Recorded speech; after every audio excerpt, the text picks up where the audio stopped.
Hi everyone and welcome to day 22. Today we are going to have some fun. So if you didn't watch yesterday's video, please go and do so first and then take part and just do whatever I'm doing but with your own excuses if you like. And meanwhile, you can hit the like button here, give it a thumbs up, you can subscribe and you can also share it with everyone you know who needs to quit sugar, which is pretty much everyone who actually eats sugar, to be honest, and spread the love.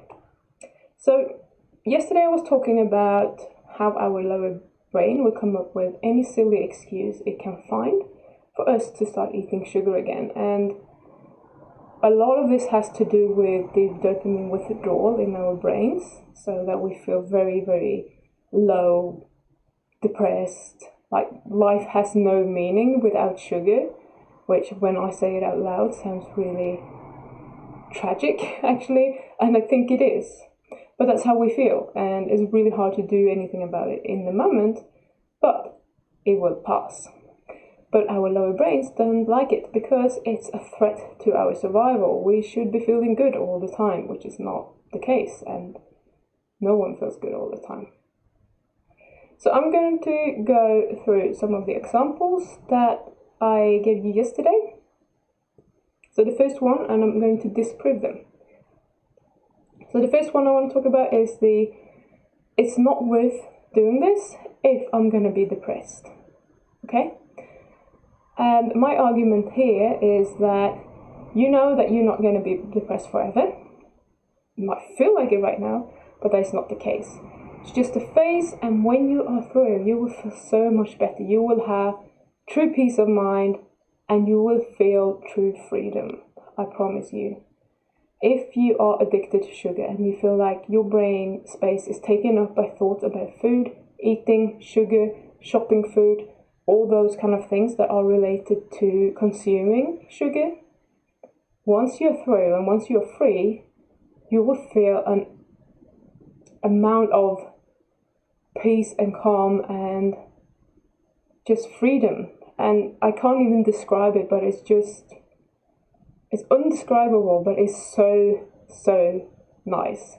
And it's worth those 4 to 6 weeks, if it's gonna be that long, where you do feel a bit sad, because when you come out on the other side, you're just gonna feel like you're walking on clouds for quite some time, I can promise you that. So you might never have experienced that, and I think just to get to there, even if you're going to fall back at some point in the future, it doesn't matter, because once you've experienced it, you know it's possible, and you will just want to go there again. So it is worth it. You will have to take my word for that. Okay, so the other one is that 3 weeks is a bloody long time. There's no shame in quitting now, because you're already in it for 3 weeks. That's an achievement.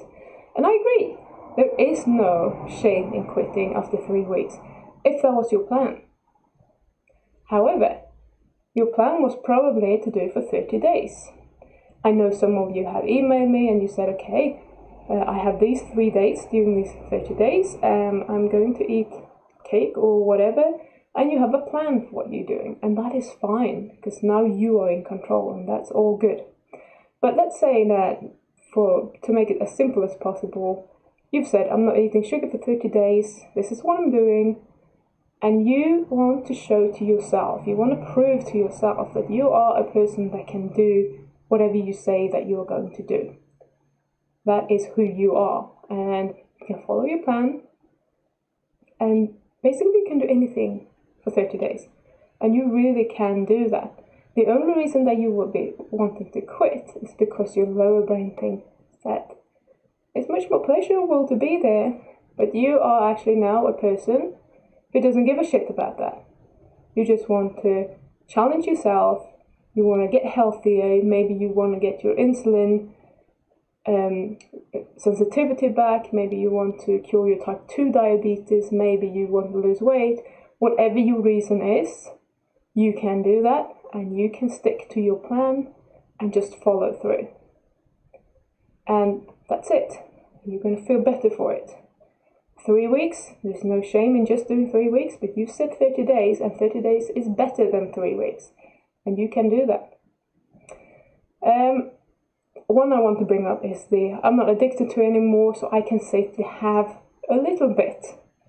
Now, you probably don't even believe this yourself, but it's a very, very common thought, and I think most people who have tried to quit sugar have had this thought if they have had some sort of success for a while. I know I have several times in the past, and it's ridiculous how I can fall for that every single time. The first time I might have believed it, but just might. But you want to believe it so that you can have a little bit. But if it was true that you truly wasn't addicted to it anymore and you were truly over it, you wouldn't even be thinking about it. You wouldn't even be discussing this in your head, like, oh, maybe I should have a little bit. Because there would be no need to have it if you truly were over it. So the fact that you actually still want it means that you're still addicted to it. But you're trying to talk yourself into believing that you're not, which is untrue. So don't fall for that one. That is a major mistake, which most of us have to learn the hard way. But if you don't have to do it the hard way, then just listen to what I have to say and take my word for it. So I'm not going to go through any more because my videos are just getting longer and longer every day for some reason.